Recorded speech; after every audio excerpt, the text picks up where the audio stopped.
नमस्ते दोस्तों। स्वागत है आपका हमारे इस खास पॉडकास्ट में, जहां हम आपको किताबों की दुनिया से जुड़ी गहराई और प्रेरणा की बातों से रूबरू कराते हैं। आज हम बात करेंगे एक ऐसी किताब की जिसने लाखों लोगों की जिंदगी में बदलाव लाया है। ये किताब है द पावर ऑफ नाउ, जिसे लिखा है एखॉर्ड टोले ने। यह किताब हमें सिखाती है कि कैसे हम अपने वर्तमान पल में पूरी तरह से जी सकते हैं, बिना भूतकाल की चिंताओं और भविष्य की फिक्र में फंसे हुए। हमारी जिंदगी में सबसे ज्यादा शांति और खुशी तब आती है जब हम अभी में जीना सीखते हैं। इस पॉडकास्ट में हम इस किताब के मुख्य विचारों को सरल और आसान शब्दों में समझेंगे। हम जानेंगे कि अभी का महत्व क्या है, कैसे हमारे विचार हमें बांधते हैं और कैसे हम खुद को एक नई जागरूकता की ओर ले जा सकते हैं। तो दोस्तों, तैयार हो जाइए इस सफर पर चलने के लिए, जो आपको न केवल द पावर ऑफ नाउ को समझने में मदद करेगा, बल्कि आपके जीवन में नई ऊर्जा और सकारात्मकता भी लाएगा। चलिए शुरुआत करते हैं और वर्तमान के जादू को महसूस करते हैं।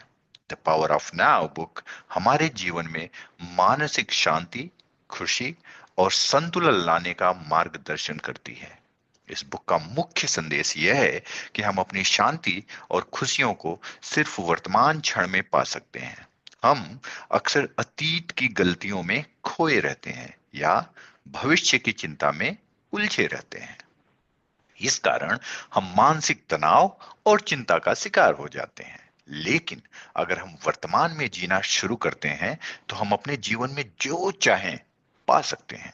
मानसिक शांति, आत्मविश्वास और संतुष्टि।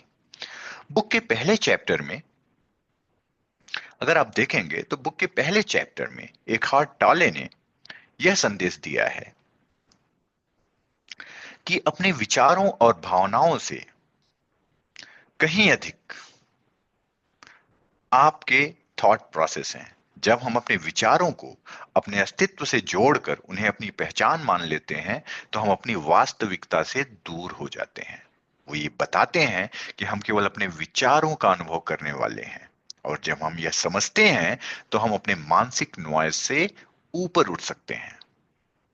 चौले ने यह कहा कि मन के विचार, भावनाएं और संवेदनाएं केवल अनुभव नहीं है, बल्कि हमारी असली पहचान भी है। असल में हम केवल एक साक्षी हैं जो इन विचारों और भावनाओं का निरीक्षण करते हैं। अब हम यह समझते हैं कि हम अपने मन से अलग हैं, तो हम मानसिक शांति की दिशा में पहला कदम बढ़ा देते हैं। हम अपने विचारों को बिना किसी प्रतिक्रियाशीलता के देख सकते हैं, और इस प्रकार हम अपने जीवन में अधिक संतुलन और शांति अनुभव करते हैं। दूसरे चैप्टर में टॉले हमें यह समझाते हैं कि हमारी मानसिक दर्द का मुख्य कारण अतीत की यादें और भविष्य की चिंता है।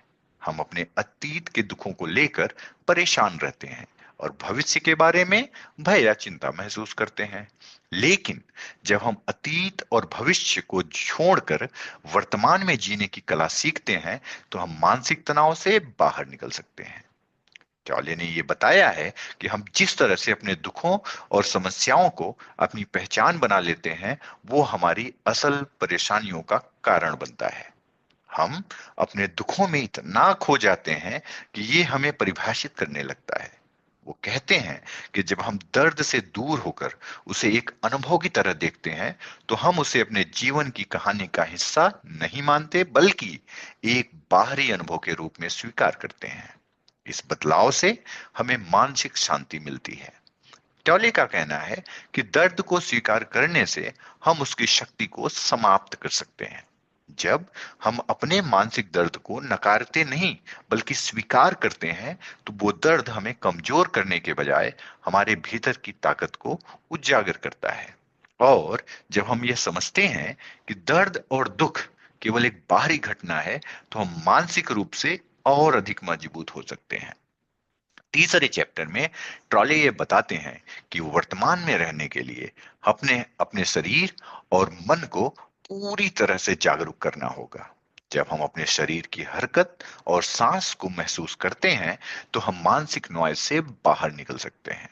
इस तरह हम शरीर के भीतर की संवेदनाओं से जुड़ते हैं और अपने मन को चिंता से छुटकारा पाते हैं। मन की सारी चिंताओं से छुटकारा पाने का ये सबसे बड़ा सॉल्यूशन हो सकता है।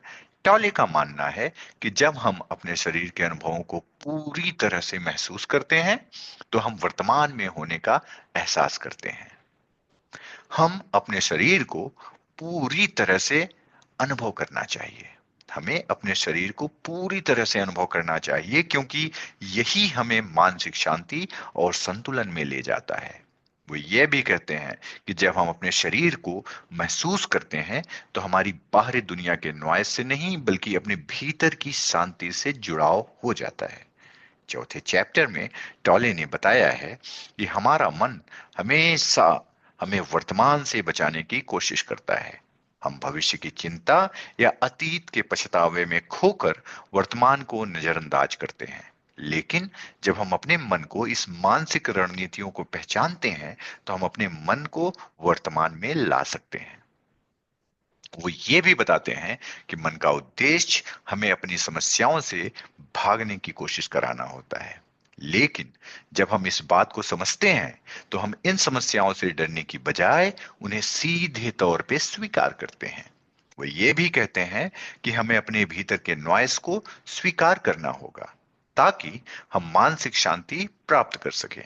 जब हम यह समझते हैं कि हम इन मानसिक रणनीतियों से ऊपर उठ सकते हैं तो हम जीवन में अपने वर्तमान क्षण को पूरी तरह से जी सकते हैं।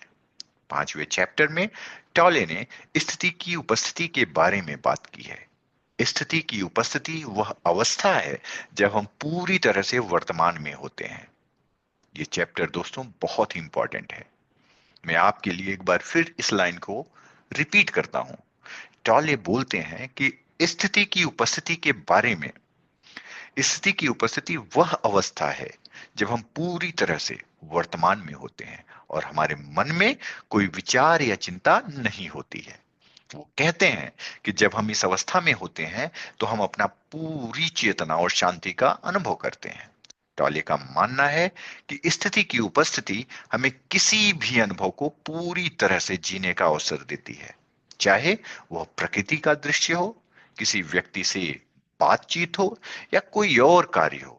जब हम उसे पूरी तरह से महसूस करते हैं तो वह अनुभव हमें शांति और आनंद देता है। वो ये भी कहते हैं कि जब हम अपने मन को शांत कर लेते हैं तो हम अपनी चारों ओर की दुनिया को एक नए दृष्टिकोण से देख पाते हैं। लास्ट चैप्टर में टॉले ने आंतरिक शरीर के बारे में बताया है। यह हमारे शारीरिक अस्तित्व का वो हिस्सा है जो हमारी शारीरिक इंद्रियों से अलग है। यह हमारी आंतरिक चेतना है, इनर कॉन्शियस, जो हमें अपने शरीर और आत्मा के बीच एक गहरा संबंध महसूस कराती है। जब हम अपने शारीरिक और आंतरिक शरीर से जुड़ते हैं तो हम बाहरी दुनिया से निरंतर आने वाली उथल उथल से बाहर निकलते हैं और अपने भीतर की शांति को महसूस कर सकते हैं। अपने आंतरिक शरीर से जुड़ने से हम न केवल मानसिक शांति पा सकते हैं बल्कि शारीरिक रूप से भी बेहतर महसूस कर सकते हैं। सातवें चैप्टर में टॉले ने ये बताया है कि हमारा मन हमेशा हमें अतीत और भविष्य में फंसा देता है। हमें सिर्फ वर्तमान में रहने की आवश्यकता है। जब हम भविष्य की चिंता और अतीत की यादों को छोड़कर केवल इस क्षण को पूरी तरह से महसूस करते हैं तो हम मानसिक शांति और संतुलन पा सकते हैं। मन को शांत करना और वर्तमान में ध्यान केंद्रित करना जीवन को सरल और सुखमय बना सकता है। यह शांति की दिशा में पहला कदम है। टॉले का कहना है कि जब हम अपने मन को नॉइज से मुक्त कर देते हैं तो हमें अपने भीतर की शांति और खुशी का अनुभव आने का एहसास होने लगता है। दोस्तों, आज के इस पॉडकास्ट में हमने द पावर ऑफ नाउ की डीपली और इसके मुख्य विचारों को समझने की कोशिश की। एक हॉट टॉले ने इस किताब के माध्यम से हमें यह सिखाया कि हमारी असली शक्ति हमारे अभी में है। वर्तमान में जीना केवल एक विचार नहीं है बल्कि एक आर्ट है जिसे अपनाने से हम अपनी चिंताओं, तनाव और दुख से फ्री हो सकते हैं।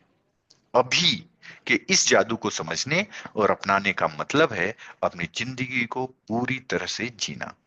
आशा है कि इस चर्चा ने आपको प्रेरित किया होगा और आपके जीवन में कुछ सकारात्मक बदलाव लाने में मदद करेगा। अगर यह पॉडकास्ट आपको पसंद आया हो तो इसे अपने दोस्तों और परिवार के साथ जरूर साझा करें ताकि वे भी द पावर ऑफ नाउ के जादू को महसूस कर सकें। धन्यवाद कि आपने हमें अपना समय दिया और इस यात्रा का हिस्सा बने। अगले एपिसोड में हम एक और शानदार किताब और जीवन को बेहतर बनाने वाले विचारों के साथ हाजिर होंगे। तब तक वर्तमान में जिएं, मुस्कुराते रहें और खुशहाल रहें। धन्यवाद। मिलते हैं अगले एपिसोड में। नमस्ते।